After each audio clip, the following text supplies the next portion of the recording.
അസ്സലാമു അലൈക്കും സഹോദരങ്ങളെ, മുനമ്പം വഖഫ് വിഷയവുമായി ബന്ധപ്പെട്ടുകൊണ്ട് അവസാനമായിട്ട് നമ്മൾ ഒരു ട്രൈബ്യൂണൽ ഹിയറിംഗ് നമ്മളെല്ലാവരും അതിന് സാക്ഷികളാവുകയുണ്ടായിരുന്നു. ആ ട്രൈബ്യൂണൽ ഹിയറിംഗുമായി ബന്ധപ്പെട്ടുകൊണ്ട് ഒന്ന് രണ്ട് കാര്യങ്ങൾ നിങ്ങളുമായിട്ട് പങ്കുവെക്കാം എന്ന ആഗ്രഹത്തോടു കൂടിയിട്ടാണ് ഞാൻ ഈ വീഡിയോയുമായി നിങ്ങളുടെ മുൻപിൽ വന്നിരിക്കുന്നത്. ഒന്നാമതായിട്ട് പറയുകയാണെന്നുണ്ടെങ്കിൽ, ട്രൈബ്യൂണൽ ജഡ്ജി വളരെ പ്രമാദമായിട്ടുള്ള ഒരു ഒബ്സർവേഷൻ അദ്ദേഹം നടത്തുകയുണ്ടായി. അദ്ദേഹം പറഞ്ഞത് നമുക്ക് സമൂഹത്തെയും അതേപോലെ തന്നെ കോടതിയെയും വേർതിരിച്ച് കാണാനാകുകയില്ല എന്നുള്ളതാണ്. ഏറ്റവും പ്രധാനപ്പെട്ട കാര്യം, ഇത് പാട്ടഭൂമി എങ്കിൽ ഇത് വഖഫായി നൽകാൻ കഴിയില്ല എന്നൊരു നിരീക്ഷണം ട്രൈബ്യൂണലിന്റെ ഭാഗത്ത് ഉണ്ടായെന്നാണ് ഏറ്റവും ഈ കേസ് വളരെ നിർണായകമായതും സമൂഹത്തിൽ ചർച്ചയായിട്ടുള്ള വിവാദത്തിലേക്ക് പോയൊരു പശ്ചാത്തലം കൂടി പരിഗണിക്കാമെന്നൊരു പരാമർശം ഇന്ന് ട്രൈബ്യൂണലിന്റെ ഭാഗത്തുണ്ടായി. അതേസമയം കുടുംബത്തിന് വേണ്ടി ഹാജരായ സേത്തിന്റെ കുടുംബത്തിന് വേണ്ടി ഹാജരായ അഭിഭാഷകൻ പറഞ്ഞത് വിവാദമെല്ലാം കോടതിക്ക് പുറത്താണ്, അത് കോടതി പരിഗണിക്കേണ്ടതല്ലെന്നാണ്. പക്ഷേ അപ്പോൾ കോടതി വ്യക്തമായൊരു നിലപാടെടുത്തു. സമൂഹത്തെയും കോടതിയും വേർതിരിച്ച് കാണാൻ കഴിയില്ല എന്ന് പറഞ്ഞു. ഈ മുനമ്പം വഖഫ് വിഷയവുമായി ബന്ധപ്പെട്ടുകൊണ്ട് നമ്മുടെ സമൂഹം എന്ന് പറയുന്നത്, നമ്മൾ ഒരു ലാർജ് സമൂഹത്തെ അല്ല നമ്മളിവിടെ കാണുന്നത്. ഈ വിഷയവുമായി ബന്ധപ്പെട്ടുകൊണ്ടുള്ള സമൂഹം എന്ന് പറയുമ്പോൾ അതിൽ ലക്ഷക്കണക്കിന് പോപ്പുലേഷനുള്ള യൂട്യൂബാണ് ഒന്നാം നമ്പറായിട്ട് നിൽക്കുന്നത്. രണ്ടാം നമ്പറായിട്ട് നിൽക്കുന്നത് അതും ലക്ഷക്കണക്കിന് പോപ്പുലേഷനുള്ള ഫേസ്ബുക്കാണ് നിൽക്കുന്നത്. മൂന്നാമതായിട്ട് ലക്ഷക്കണക്കിന് പോപ്പുലേഷനുള്ള വാട്സപ്പ് യൂണിവേഴ്സിറ്റി, പിന്നെ നാലാമതായിട്ട് ടിക്ടോക്ക് വീഡിയോയും പിന്നെ ഇൻസ്റ്റഗ്രാമും. ഇത്രയുമാണ് ഈ സമൂഹം എന്ന് പറയുന്നത്. ഈ പറയുന്ന സമൂഹത്തിന് അകത്ത് ലക്ഷക്കണക്കിന് ആളുകളുണ്ട്. ഈ ലക്ഷക്കണക്കിന് ആളുകൾ അവരുടെ അഭിപ്രായങ്ങൾ ഇവിടെ പറയുമ്പോൾ അതിനെ നമുക്ക് തള്ളിക്കളയാനാവുകയില്ല. അത് കോടതിയുടെ ഒരു ഭാഗം തന്നെയാണ് എന്നുള്ളതാണ് ഈ ഒബ്സർവേഷൻ എന്ന് ഞാൻ മനസ്സിലാക്കുന്നു, എൻ്റെ പരിമിതമായ അറിവുകൊണ്ട്. അപ്പോൾ അങ്ങനെയാണെന്നുണ്ടെങ്കിൽ ഈ സമൂഹത്തിൽ പറയപ്പെടുന്ന ചില വിഷയങ്ങളുണ്ട്.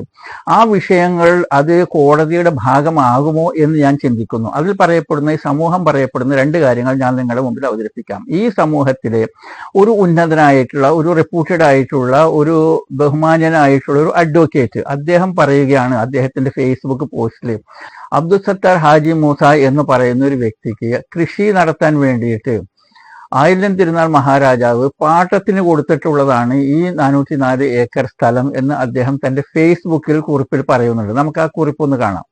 ഇതാണ് അഡ്വക്കേറ്റ് ജയസൂര്യൻ എന്ന് പറയുന്ന വ്യക്തിയുടെ ഫേസ്ബുക്ക് പേജ്. ആ ഫേസ്ബുക്ക് പേജിൽ ഇദ്ദേഹം എഴുതിയിരിക്കുന്നത് 23 ഒക്ടോബർ 1902 ആയില്യം തിരുനാൾ മഹാരാജാവ് എറണാകുളം മുനമ്പത്തെ 404 ഏക്കർ ഭൂമി കൃഷി ചെയ്യുന്നതിനായി ഒരു സത്താർ സേട്ട് എന്ന വ്യക്തിക്ക് പാട്ടത്തിന് നൽകുകയുണ്ടായി. കണ്ടല്ലോ. അപ്പോൾ ഇവിടെ ഈ പറഞ്ഞിട്ടുള്ള അഡ്വക്കേറ്റിനെ സംബന്ധിച്ചിടത്തോളം ഇദ്ദേഹം സമൂഹത്തിൽ ഒരു സമ്മതനായിട്ടുള്ള ഒരു വ്യക്തിയാണ്. അദ്ദേഹം കളവ് പറയുന്ന ഒരു വ്യക്തിയൊന്നുമല്ല എന്നാണ് സമൂഹം മൊത്തത്തിൽ വിചാരിച്ചിരിക്കുന്നത്. അപ്പോൾ ഈ സമൂഹത്തിൽപ്പെട്ടിട്ടുള്ള ഇദ്ദേഹത്തെ നമ്മൾ കോടതിയിൽ നിന്ന് മാറ്റിക്കാണാൻ കഴിയുകയില്ല. ഇനി അടുത്തതായിട്ട് 7,57,000 ഫോളോവേഴ്സ് ഉള്ള ഒരു ചാനൽ, ഷെക്കിന എന്ന് പറയുന്ന ഒരു ചാനൽ, ആ ചാനലും ഇത് തന്നെയാണ് പറയുന്നത്. അതൊന്ന് കേൾക്കാം. ഇപ്പോൾ മുനമ്പത്ത് എത്തി നിൽക്കുന്ന വഖഫ് 1902 ഭരണകർത്താവായിരുന്ന ആയില്യം തിരുനാൾ രാജാവ് സത്താർ സേട്ട് എന്നയാൾക്ക് കൃഷി ചെയ്യാൻ മുനമ്പത്തെ പ്രോപ്പർട്ടി പാട്ടത്തിന് കൊടുക്കുകയും 4 പതിറ്റാണ്ടുകൾക്ക് ശേഷം സത്താർ സേട്ടുവിൽ നിന്ന് കൈമറിഞ്ഞ വസ്തു ചാർച്ചക്കാരനായ സിദ്ദിഖ് സേട്ടുവിന് കൊടുക്കുകയും സിദ്ദിഖ് സേട്ടു ആകട്ടെ 1950 ആ വസ്തു 875 എന്ന നമ്പറുള്ള ആധാര രേഖയോടെ കോഴിക്കോട് ഫറൂഖ് കോളേജിന് പാട്ടത്തിന് കൊടുക്കുകയും ചെയ്തു എന്നാണ് ഇന്ന് വരെ കേട്ടിട്ടുള്ളത്.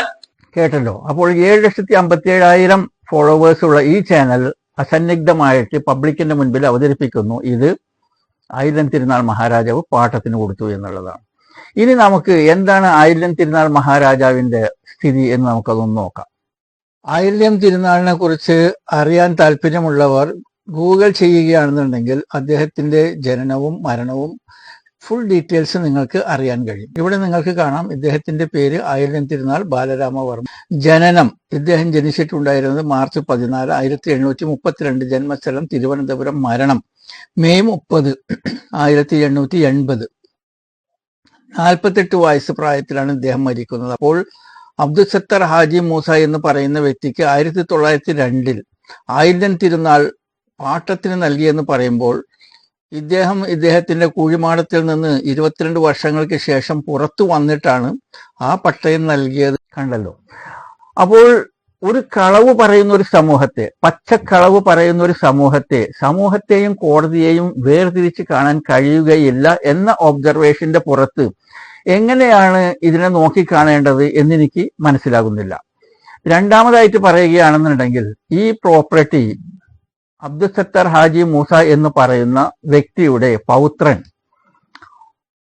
മൂസ അബ്ദുൽ കരീം എന്ന് പറയുന്ന വ്യക്തി മരണപ്പെട്ടപ്പോൾ അദ്ദേഹത്തിന്റെ മകൾ, അദ്ദേഹം ചെറുപ്പത്തിൽ തന്നെ ഏകദേശം 19 വയസ്സ് പ്രായമുള്ളപ്പോൾ ഈ മൂസ അബ്ദുൽ കരീം മരണപ്പെടുന്നു. അദ്ദേഹത്തിന് ഒരു മകൾ മാത്രമാണ് ഉണ്ടായിരുന്നത്. ആ മകൾക്ക് സ്വത്തൊന്നും കൊടുക്കാതെ മൂസ അബ്ദുൽ കരീമിന്റെ സ്വത്തുക്കളൊക്കെ അദ്ദേഹത്തിന്റെ 4 സഹോദരിമാർ പങ്കിട്ടെടുത്തു. അതിൽ രണ്ടാമത്തെ സഹോദരി ജിംബുബായി എന്ന് പറയുന്ന സ്ത്രീ പങ്കിട്ടെടുത്തിട്ടുള്ള 439 ഏക്കറിൽ നിന്ന് 404 ഏക്കർ മുഹമ്മദ് സിദ്ദീഖ് വാങ്ങിക്കുകയുണ്ടായി. അപ്പോൾ മുഹമ്മദ് സിദ്ദീഖിന്റെ കയ്യിൽ വന്നിട്ടുള്ള പ്രോപ്പർട്ടി ഇതാണ് ഇദ്ദേഹം വഖഫ് ചെയ്തിരിക്കുന്നത്. ഈ പ്രോപ്പർട്ടി ഇതൊരു അനാഥയായ കുട്ടിയുടെ അല്ലെങ്കിൽ ഒരു മൈനറിന്റെ അവകാശമാണ്. ആ അവകാശത്തെ അവർക്ക് വകവെച്ച് കൊടുക്കാതെ എങ്ങനെയാണ് ഇത് വഖഫാക്കുക? ശരിക്കും ഇത് ആ മൈനറിലേക്കാണ് കൊടുക്കേണ്ടത്. മൈനറാണ് ഇത് വഖഫാണോ എന്ന് തീരുമാനിക്കേണ്ടത് എന്ന് ഈ സമരക്കാരുടെയൊക്കെ നേതാവായിട്ടുള്ള, സമരക്കാരുടെയൊക്കെ കണ്ണിലുണ്ണി ആയിട്ടുള്ള സ്റ്റാലിൻ ദേവൻ എന്ന് പറയുന്ന വ്യക്തി, അദ്ദേഹം സകലമാന പ്രമാണങ്ങളും പഴയ ഡോക്യുമെന്റ് ഒക്കെ നോക്കി വന്ന് ഒബ്സർവ് ചെയ്തിട്ട് ഞാൻ വഖഫിന്റെ അടിവേർ അറുത്തു എന്ന് പറഞ്ഞുകൊണ്ട് അദ്ദേഹം നടത്തിയ ഒബ്സർവേഷനിൽ പറയുന്നത് ഈ സ്വത്ത് വഖഫാണോ അല്ലയോ എന്ന് തീരുമാനിക്കേണ്ടത് ആമിനെയാണെന്നാണ് അദ്ദേഹം പറയുന്നത്. അത് നമുക്ക് കേൾക്കാം. ഈ വിഷയത്തിൽ വളരെയധികം പഠനം നടത്തിക്കൊണ്ടിരിക്കുന്ന അങ്ങേക്ക് ഇതിനെക്കുറിച്ച് കുറെ പുതിയ തെളിവുകൾ കൂടി കിട്ടിയിട്ടുണ്ടെന്ന് പറയുന്നു. ആ തെളിവ് എന്താണ്? ആ തെളിവിന്റെ പ്രാധാന്യം ഇവിടെ എന്താണ്? എനിക്ക് കിട്ടിയ തെളിവ് മാരകമാണ്. അതായത് മുനമ്പം വസ്തു വഖഫാണെന്നും അത് വഖഫ് ബോർഡിനും അവകാശപ്പെട്ടതാണെന്ന് പറയുന്ന വഖഫ് ബോർഡിന്റെ ക്ലെയിമിന്റെ അടിവേരറുക്കുന്ന ഒരു കണ്ടെത്തലാണ് ഞാൻ നടത്തിയത്. വളരെ വളരെ വിചിത്രമായ കാര്യങ്ങളാണ് എന്റെ മുന്നിൽ മറനീക്കി പുറത്തു വന്നത്. അപ്പോൾ നമ്മുടെ ഒരു പുതിയ കഥ ആരംഭിക്കാൻ പോവുകയാണ്. അത് 1945 ആണ് സംഭവിച്ചത്. 1945 മേടമാസം 6-ാം തീയതി മൂസ എന്ന് പറയുന്ന ഒരു വ്യക്തി മരണപ്പെടുന്നു. അദ്ദേഹത്തിന് അന്ന് 6 വയസ്സുള്ള മൈനറായ ഒരു പെൺകുട്ടി ഉണ്ടായിരുന്നു. ആ കുട്ടിയാണ് നമ്മുടെ കഥയിലെ കഥാനായിക. ഇന്നും മുനമ്പത്തിന്റെ ഭാവി തീർച്ചയായിട്ടും ആമനയുടെ പേരിലായിരിക്കും കറങ്ങിക്കൊണ്ടിരിക്കുന്നത്. കാരണം ആമനയാണ് തീരുമാനിക്കാൻ പോകുന്നത് മുനമ്പം ഒരു വഖഫാണോ അല്ലയോ എന്ന്. കാരണം ആമനയുടെ അച്ഛനായിരുന്നു മൂസ, മൂസയുടെ അച്ഛനായിരുന്നു അബ്ദുൽ കരീം. ഈ അബ്ദുൽ കരീമിന്റെ അച്ഛനായിരുന്നു നമ്മൾ നേരത്തെ പറഞ്ഞു കേട്ടിട്ടുള്ള അബ്ദുൽ സത്താർ. കേട്ടല്ലോ. അപ്പൊ പ്രമാണങ്ങളുടെ അടിസ്ഥാനത്തിൽ ഇദ്ദേഹം കൃത്യമായിട്ട് കണ്ടുപിടിക്കുകയുണ്ടായിരുന്നു ഈ സ്വത്ത് ആക്ച്വലി മുനമ്പത്ത് താമസിക്കുന്ന മുനമ്പത്തുകാരതല്ല, മറിച്ച് ഈ സ്വത്ത് പോകേണ്ടത് സ്വത്തിന്റെ അവകാശിയായിട്ടുള്ള ആമിനാക്കാണ് എന്നാണ് ഇദ്ദേഹത്തിന്റെ ഈ സംസാരത്തിൽ നിന്നും ഒബ്സർവേഷനിൽ നിന്നും മനസ്സിലാകുന്നത്. അതിനെ ഏകദേശം ശരിവെക്കുന്ന രീതിയിൽ തന്നെയാണല്ലോ ജഡ്ജ് പറഞ്ഞിട്ടുണ്ടായിരുന്നത്. ഒരു പേന അത് കളവ് പോയിട്ടുണ്ടെന്നുണ്ടെങ്കിൽ അതിന് നിങ്ങൾക്ക് വേറൊരാൾക്ക് ഗിഫ്റ്റായിട്ട് നൽകാൻ കഴിയുകയില്ല. ആ പേന ആരിൽ നിന്നാണോ കളവ് പോയിരിക്കുന്നത് അവരതാണല്ലോ ആ പേന എന്ന് ആ ജഡ്ജിന്റെ ഒബ്സർവേഷൻ അനുസരിച്ച് നോക്കുമ്പോൾ സ്റ്റാലിൻ ദേവിന്റെ ഒബ്സർവേഷനും ഏകദേശം ശരി തന്നെയാണ്. അപ്പോൾ ഇവിടെ അവിടെ താമസിക്കുന്ന ആളുകളെ അവരെ മാറ്റിക്കൊണ്ട് ഈ സ്വത്തിന്റെ യഥാർത്ഥ അവകാശിയായിട്ടുള്ള ആമിനാബായിക്കാണല്ലോ ഇത് പോകേണ്ടത്. ആമിനാബായി എന്ന് പറയുന്ന ആ സ്ത്രീ 85 വയസ്സായി. അവർ ഇന്നും അവരുടെ മകളോടൊപ്പം ജീവിച്ചിരിക്കുന്നുണ്ട്. അവരെ സംബന്ധിച്ചിടത്തോളം ഇതൊരു വലിയ ന്യൂസ് ആയിരിക്കും അവർക്ക് അവരുടെ പ്രോപ്പർട്ടി തിരിച്ചു കിട്ടുകയാണെന്നുണ്ടെങ്കിൽ. അപ്പോൾ ഇത്തരത്തിലുള്ള ഒബ്സർവേഷൻ നടത്തുന്ന ഈ സമൂഹത്തെയും കോടതിയെയും വേർതിരിച്ച് കാണാൻ കഴിയുകയില്ല എന്ന പരാമർശത്തിന്റെ പുറത്ത് എങ്ങനെയാണ് നോക്കിക്കാണേണ്ടത് എന്നെനിക്ക് മനസ്സിലാകുന്നില്ല. ഇതാണ് ഈ വിഷയവുമായി ബന്ധപ്പെട്ടുകൊണ്ട് സമൂഹത്തെയും കോടതിയെയും വേർതിരിച്ച് കാണാൻ കഴിയുകയില്ല എന്നതുമായി ബന്ധപ്പെട്ടുകൊണ്ട് എൻ്റെ മനസ്സിലുണ്ടായിട്ടുള്ള ചില സംശയങ്ങളാണ് ഇത്. അത് രണ്ടാമത്തെ സംശയമാണ് ഇത്. ഇനി മൂന്നാമതായിട്ട് പറയുകയാണെന്നുണ്ടെങ്കിൽ ഇവിടെ ട്രൈബ്യൂണൽ ജഡ്ജിനെ സംബന്ധിച്ചിടത്തോളം അദ്ദേഹം 1902 ഡോക്യുമെന്റാണ് ചോദിച്ചിരിക്കുന്നത്. അത് കൊണ്ടുപോയി കൊടുക്കേണ്ട ഉത്തരവാദിത്തം ഫാറൂഖ് കോളേജിനാണ്. കാരണം അവരാണ് ഇതിന്റെ കേസുമായിട്ട് മുമ്പോട്ട് പോയിരിക്കുന്നത്. അവർ ഡോക്യുമെന്റ് അത് അവർ പ്രൊഡ്യൂസ് ചെയ്യും. അത് നടക്കുന്ന സംഭവമല്ല, അങ്ങനെ ഡോക്യുമെന്റ് ഇല്ലതാണ്. അപ്പോൾ ഈ 1902 ഡോക്യുമെന്റ് അന്വേഷിച്ചു പോകുന്നതിനേക്കാളൊക്കെ ഉപരി നമ്മുടെ മുൻപിൽ കോടതികൾ ഒബ്സർവ് ചെയ്തിട്ടുള്ള, കോടതികൾ വിധി പുറപ്പെടുവിച്ചിട്ടുള്ള ആ ജഡ്ജ്മെന്റിന്റെ അടിസ്ഥാനത്തിൽ കാര്യങ്ങൾ നീക്കുകയാണെന്നുണ്ടെങ്കിൽ കാര്യങ്ങളൊക്കെ വളരെ എളുപ്പമാകുമല്ലോ.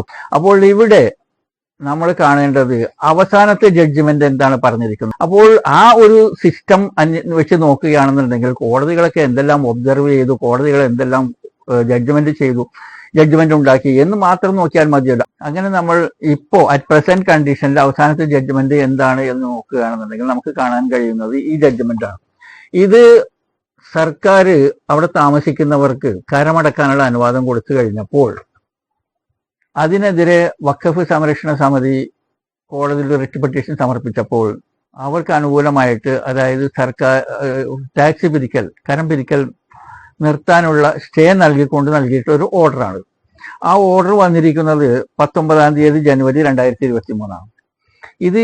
ഇതിന്റെ 6-ാമത്തെ പേജിൽ, 5-ാമത്തെ പേജിൽ ഇതിൽ കൃത്യമായിട്ട് ഓർഡർ എന്ന് പറഞ്ഞുകൊണ്ട് എന്താണ് ഇതിന്റെ വിധി എന്ന് പറയുന്നുണ്ട്. 5-ാമത്തെ പേജിന്റെ അവസാനത്തിൽ നിന്നാണ് തുടക്കം.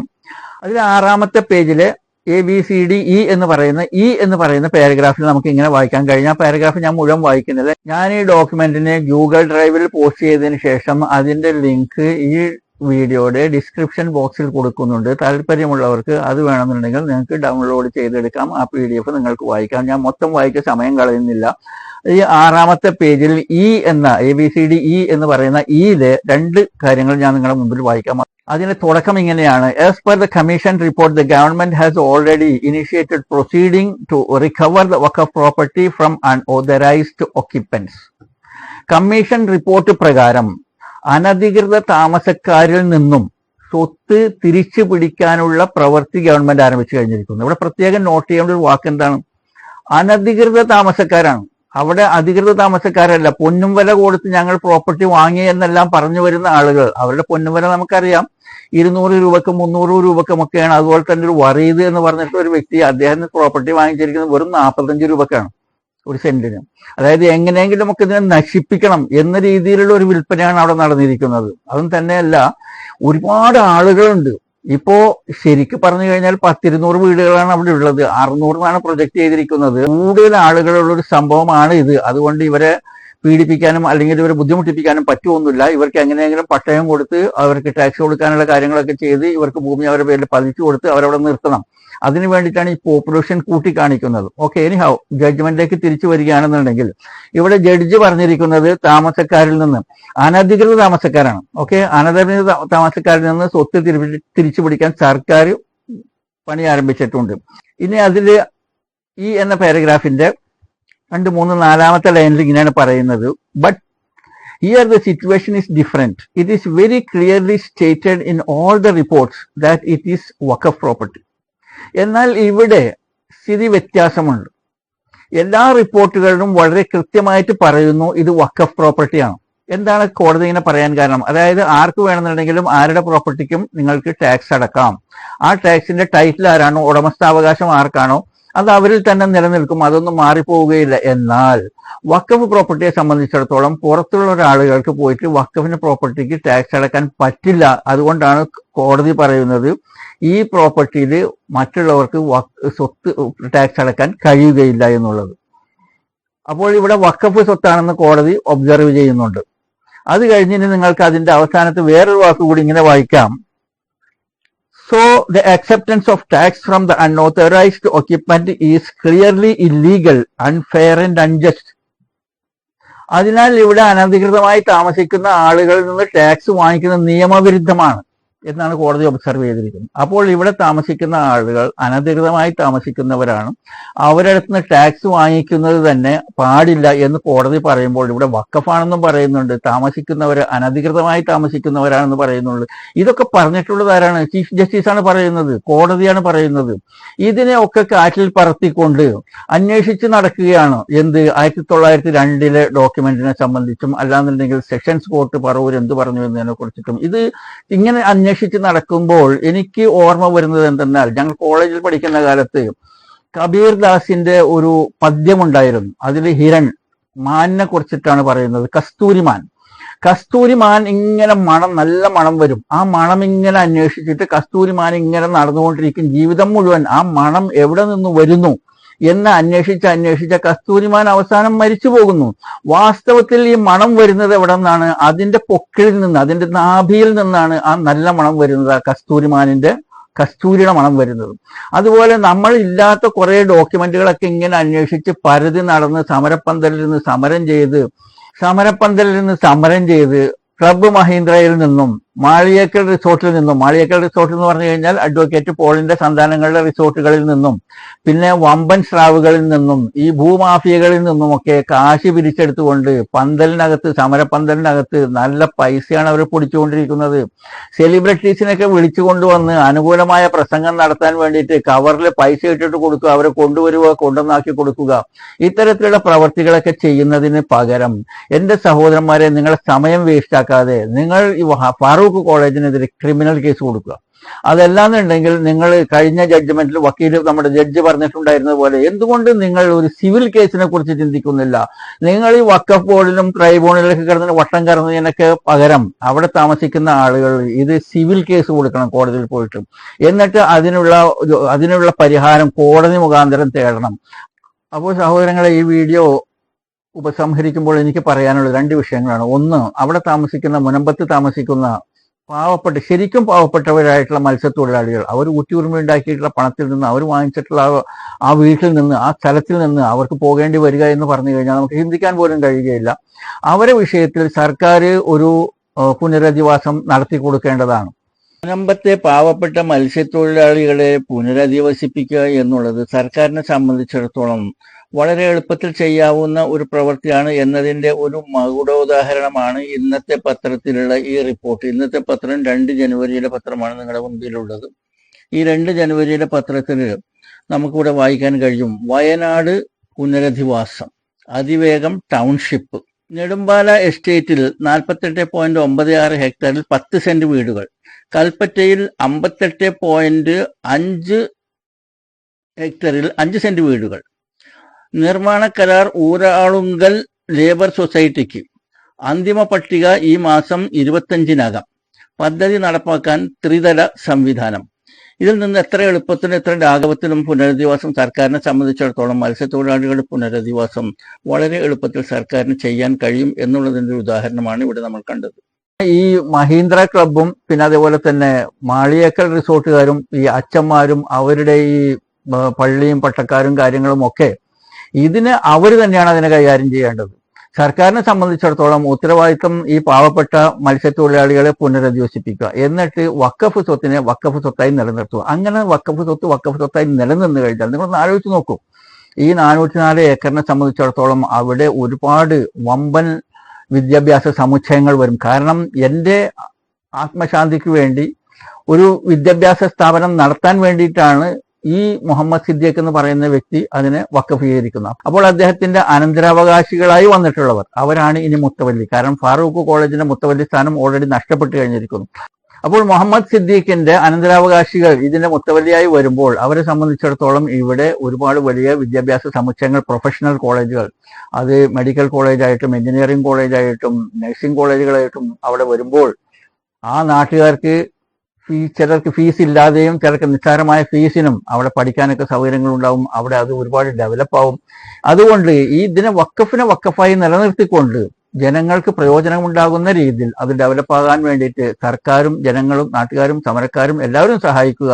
എന്നിട്ട് ഈ പാവപ്പെട്ടിട്ടുള്ള മത്സ്യത്തൊഴിലാളികളെ അവർ പുനരധിവസിപ്പിക്കാനുള്ള പ്രവൃത്തി സർക്കാർ ഇനിഷ്യേറ്റ് ചെയ്ത് അതിനെ തുടങ്ങുക. അതിനു വേണ്ടിയിട്ട് ഫാറൂഖ് കോളേജിനെ നിർബന്ധമായും അവരിൽ നിന്ന് പണം വാങ്ങുകയും അതേപോലെ തന്നെ മാളിയേക്കൽ റിസോർട്ടുകാരും പോളിന്റെ സന്താന പരമ്പരകളിൽ നിന്നും അതുമായി ബന്ധപ്പെട്ടുകൊണ്ട് സർക്കാർ പണം വാങ്ങിച്ചുകൊണ്ട് ഇവരെ പുനരധിവസിപ്പിക്കുകയാണെന്നുണ്ടെങ്കിൽ ഇതൊക്കെ മുഴുവനും കേടില്ല എന്ന് മാത്രമല്ല ഒരുപാട് പ്രയോജനങ്ങൾ ഉണ്ടാകുന്ന ഒരു രീതിയിലായിരിക്കും ഈ തീരുമാനമെടുക്കുകയാണെന്നുണ്ടെങ്കിൽ ഉണ്ടാവുക. എന്നീ വിഷയത്തിൽ എൻ്റെ അഭിപ്രായം രേഖപ്പെടുത്തിക്കൊണ്ട് ഞാൻ എൻ്റെ വാക്കുകൾ ഉപസംഹരിക്കുന്നു. Thank you for listening. അസ്സലാമു അലൈക്കും.